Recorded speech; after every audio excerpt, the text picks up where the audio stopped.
வணக்கம். தேர்தல் ஆணையத்தின் அறிவிப்பின்படி உள்ளூர் சட்டங்களுக்கு உட்பட்டு அமைச்சர்கள் தங்கள் வாகனங்களுக்கு கொடிகள் மற்றும் சுழல் விளக்குகளை பயன்படுத்திக் கொள்ளலாம் என்று கலெக்டர் ராகேஷ் சந்திரா கூறியுள்ளார்.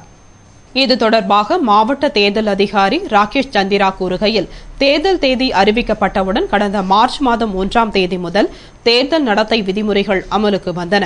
தற்பொழுது வாக்குப்பதிவு முடிவுற்றாலும் வாக்கு எண்ணிக்கை உள்ளிட்ட தேர்தல் பணிகள் நிறைவடையும் வரை தொடர்ந்து அமலில் இருக்கும் என்று தேர்தல் ஆணையம் அறிவித்திருந்தது.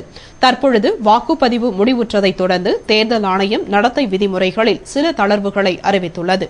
அதன்படி முன்பே அனுமதிக்கப்பட்ட பணிகளுக்கான ஒப்பந்த புள்ளி அறிவிப்புகளை வெளியிடலாம் எனவும் பணி ஆணைகளை ஆணையத்தின் அனுமதி பெற்று வழங்கலாம் என தெரிவித்துள்ளது. மேலும் பணி ஆணை வழங்கப்பட்டு தேர்தல் நடத்தை விதிமுறைகள் காரணமாக தொடங்கப்படாமல் இருக்கும் பணிகளை துவக்கவும், உள்ளாட்சி அமைப்புகளில் கூட்டங்கள் நடத்தவும், முடிவுகள் எடுக்கவும் அனுமதிக்கப்படுகிறது என்றும், மத்திய மாநில அமைச்சர்கள் அரசு வாகனங்கள் பயன்படுத்துவதில் விதிக்கப்பட்டிருந்த கட்டுப்பாடுகள் தளர்த்தப்பட்டுள்ளது. இதன்படி அமைச்சர்கள் தங்கள் வாகனங்களில் கொடிகள் மற்றும் சுழல் விளக்குகளை பயன்படுத்திக் கொள்ளலாம். ஆனால் அவர்கள் வாக்குப்பதிவு இயந்திரங்கள் வைக்கப்பட்டுள்ள இடங்களுக்கு செல்ல அனுமதியில்லை என்றும், மேலும் மத்திய மாநில அமைச்சர்கள் மற்றும் அரசு செயலர்கள் அரசுமுறை பயணம் செல்லவும், களப்பயணம் செல்லவும் அனுமதிக்கப்படுகிறார்கள். ஆனால் அவர்கள் அனுமதியின்றி காவல்துறை, வருவாய்த்துறை மற்றும் தேர்தல் பணி தொடர்பான அதிகாரிகளை அழைக்கவோ ஆலோசனை செய்யவோ கூடாது என்றும், ஊர்வலங்கள், பொதுக்கூட்டங்கள் போன்றவற்றை சட்ட திட்டங்களுக்கு உட்பட்டு நடத்திக் கொள்ளலாம். அரசு விடுதிகளை மே 11 முதல் 15 வரை 4 நாட்கள் தவிர்த்து மற்ற நாட்களுக்கு அரசு காரியங்களுக்கு பயன்படுத்திக் கொள்ளலாம். மேலும் தேசிய ஊரக வேலைவாய்ப்பு திட்டத்தின் கீழ் புதிய பணிகளை மேற்கொள்ளலாம் மற்றும் பாராளுமன்ற உறுப்பினர் தொகுதி மேம்பாட்டு நிதியினை பயன்படுத்த இருந்த தடை விலக்கிக் கொள்ளப்படுகிறது. ஆனால் சட்டமன்ற உறுப்பினர் தொகுதி மேம்பாட்டு நிதியினை பயன்படுத்த தடை தொடர்கிறது என்று கூறினார். புதுவையில் திமுக சார்பில் போட்டியிட்ட வேட்பாளர்கள் அனைவரும் சென்னை அண்ணா அறிவாலயத்திற்கு சென்று தமிழக முதல்வர் டாக்டர் கலைஞரிடம் ஆசி பெற்றனர். புதுவை சட்டமன்ற தேர்தலில் திமுக, காங்கிரஸ், பாமக மற்றும் விடுதலை சிறுத்தைகள் கட்சிகள் கூட்டணி அமைத்து தேர்தலை சந்தித்தது. இதில் திமுக சார்பில் 10 வேட்பாளர்கள் போட்டியிட்டனர். தேர்தல் முடிந்துவிட்ட நிலையில் திமுக சார்பில் போட்டியிட்ட வேட்பாளர்கள் இன்று காலை சென்னை அண்ணா அறிவாலயத்திற்கு சென்று திமுக தலைவரும் தமிழக முதல்வருமான டாக்டர் கலைஞர் கருணாநிதியை மரியாதை நிமித்தமாக சந்தித்தனர். பின்னர் அவருக்கு பொன்னாடை அணிவித்து மலர்கொத்து அளித்து மரியாதை செய்தனர்.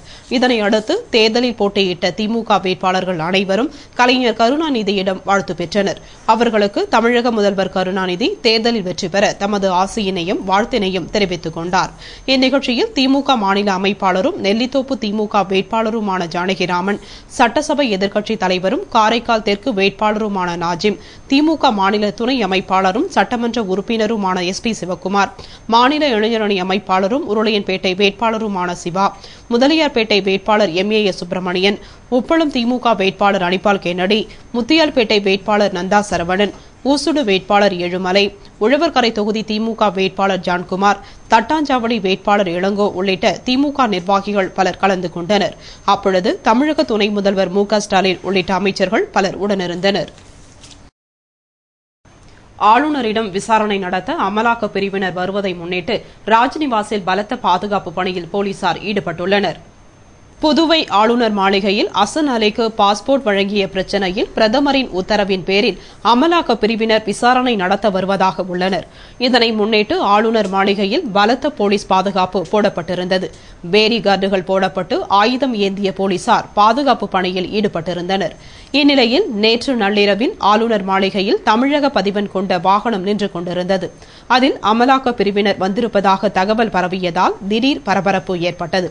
அந்நேரத்தில் தலைமைச் செயலர் சந்திரமோகன் ஆளுநர் மாளிகைக்கு சென்று வந்ததால் பரபரப்பு அதிகமானது. ஆனால் அங்கு நின்றிருந்த வாகனம் தேர்தலுக்கு பயன்படுத்தப்பட்ட வாகனம் என்று உறுதியானதும் பரபரப்பு குறைந்தது. புதுவையில் வெயில் துவங்கியுள்ளதால் குழந்தைகளை குறிவைக்கும் தட்டம்மை, சின்னம்மையில் இருந்து அவர்களை பாதுகாக்க பெற்றோர்கள் விழிப்புடன் செயல்பட வேண்டும் என்று புதுவை நகரமன்ற துணைத் தலைவர் திரு ஜான்குமார் கூறியுள்ளார். இதுகுறித்து அவர் கூறுகையில், கோடை காலத்தில் வெயில் பாதிப்பினால் குழந்தைகளை பல்வேறு நோய்கள் தாக்கும் அபாயம் உள்ளது. குறிப்பாக தட்டம்மை, சின்னம்மை நோய் தாக்கும் அபாயம் அதிகம் இருப்பதால் குழந்தைகளை அதிகம் பாதிக்கிறது. இதனால் குழந்தைகளுக்கு வயிற்றுப்போக்கு ஏற்படுகிறது. இதனை தடுக்க வெயில் காலங்களில் குழந்தைகளுக்கு சுத்தமான தண்ணீர் வழங்க வேண்டும். குறிப்பாக குழந்தைகளுக்கு உணவு வழங்கும் முன் தங்களது கைகளை சுத்தமாக கழுவிவிட்டு உணவை வழங்க வேண்டும். மேலும் அடிக்கடி தண்ணீர், பழச்சாறு, மோர், இளநீர் போன்ற நீர் ஆதாரங்களை கூடுதலாக குழந்தைகளுக்கு கொடுக்க வேண்டும். இப்படி செய்யும் பொழுது கோடை வெயிலால் ஏற்படும் நோய் குழந்தைகளுக்கு வராமல் ஓரளவிற்கு தடுக்க முடியும் என்று அவர் அறிவுறுத்தியுள்ளார். வில்லியனூர் கொம்யூன் பிள்ளையார் குப்பத்தில் திருநங்கைகளின் அழகி போட்டி நடைபெற்றது. இதில் ஆசிரியர் பயிற்சி பெற்ற ரூக்ஸ்னா முதலிடம் பெற்று பட்டத்தை வென்றார். புதுவை வில்லியனூர் கொம்யூனைச் சேர்ந்த பிள்ளையார் குப்பத்தில் உள்ள கூத்தாண்டவர் கோவில் திருவிழாவினை முன்னிட்டு கடந்த 3ஆம் தேதி கொடியேற்றப்பட்டு பல நிகழ்ச்சிகள் நடைபெற்று வருகிறது. அதன்படி நேற்று திருநங்கைகள் அழகி போட்டி நடைபெற்றது. இதில் ஏராளமான திருநங்கைகள் கலந்து கொண்டு பல வண்ண உடைகளில் வலம் வந்து அசத்தினர். போட்டியில் தேர்ந்தெடுக்கப்பட்ட புதுவையைச் சேர்ந்த இளநிலை ஆசிரியர் பயிற்சி பெற்ற ருக்ஸ்னாவிற்கு முதல் பரிசையும் பட்டத்தையும் சப் கலெக்டர் அருணாச்சலம் வழங்கினார். இதனையடுத்து 2ஆம் இடத்தை பிடித்த ஷீதல் மற்றும் 3ஆம் இடத்தை பிடித்த வைஷ்ணவி ஆகியோருக்கு பரிசுகள் வழங்கப்பட்டது.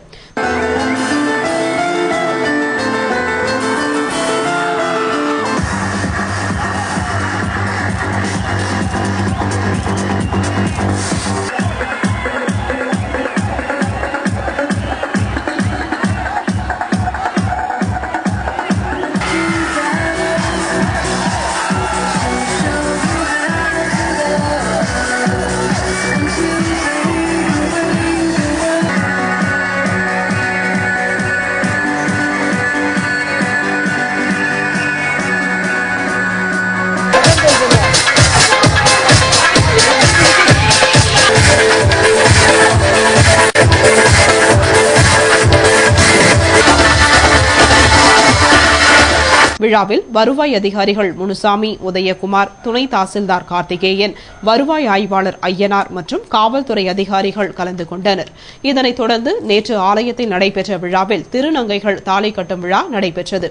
விழாவில் கலந்து கொண்ட திருநங்கைகள் அனைவருக்கும் கோவில் பூசாரி தாலி கட்டினார். விழாவில் கூத்தாண்டவர் சுவாமிக்கு திருக்கல்யாண உற்சவம் நடைபெற்றது. இதனை முன்னிட்டு சுவாமிக்கு சிறப்பு அபிஷேகம், ஆராதனை செய்யப்பட்டது. பின்னர் சிறப்பு அலங்காரத்தில் காட்சி தந்த சுவாமிக்கு திருக்கல்யாண உற்சவம் நடைபெற்றது. இதில் திரளான பக்தர்கள் கலந்து கொண்டு சுவாமி தரிசனம் செய்தனர். விழா ஏற்பாடுகளை அறங்காவல் குழு ஆன்மீக பக்தர் திருப்பணி மன்றம் செய்திருந்தது. சித்ரா பௌர்ணமி உற்சவத்தை முன்னிட்டு காமாட்சியம்மன் ஆலயத்தில் அம்மனுக்கு தெப்பல் உற்சவம் நடைபெற்றது. புதுவை பாரதி வீதியில் எழுந்தருளியுள்ள காமாட்சியம்மன் ஆலயத்தில் சித்ரா பௌர்ணமி உற்சவம் நடைபெற்று வருகிறது. மிகவும் பழமையும் பெருமையும் வாய்ந்த காமாட்சி அம்மனுக்கு உற்சவத்தை முன்னிட்டு 5 வகுப்பு விஸ்வகர்மா மக்கள், தனி அதிகாரி மற்றும் பொதுமக்கள் சார்பில் சிறப்பு அபிஷேகம் மற்றும் அலங்காரம் செய்யப்பட்டது. பின்னர் மகா தீபாராதனை நடைபெற்றது. இதனையடுத்து காமாட்சி அம்மனின் தெப்பல் உற்சவம் நடைபெற்றது. இதில் திரளான பக்தர்கள் கலந்து கொண்டு சுவாமி தரிசனம் செய்தனர். விழாவில் கலந்து கொண்ட அனைவருக்கும் பிரசாதம் வழங்கப்பட்டது. விழாவிற்கான ஏற்பாடுகளை ஆலய அறங்காவல் குழுவினர் மற்றும் ஊர் பொதுமக்கள் செய்திருந்தனர்.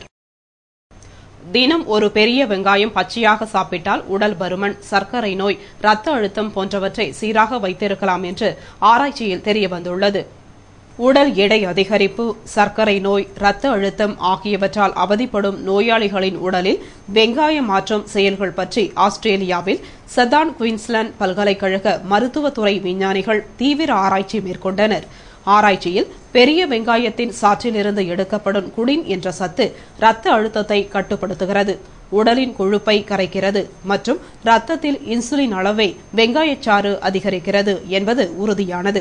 எனவே தேவையற்ற கொழுப்புகளை குறைத்து உடல் பருமனை குறைக்கவும், சர்க்கரை நோய் பாதிப்புகளை குறைக்கவும், இரத்த அழுத்தத்தை சீராக வைக்கவும் பெரிய வெங்காயம் சிறப்பாக செயல்படுவதாலும் கல்லீரல் பாதிக்காமல் காக்கவும் தினமும் ஒரு பெரிய வெங்காயத்தை பச்சையாக சாப்பிட்டால் பலன் கிடைக்கும் என்று ஆய்வில் தெரியவந்துள்ளது.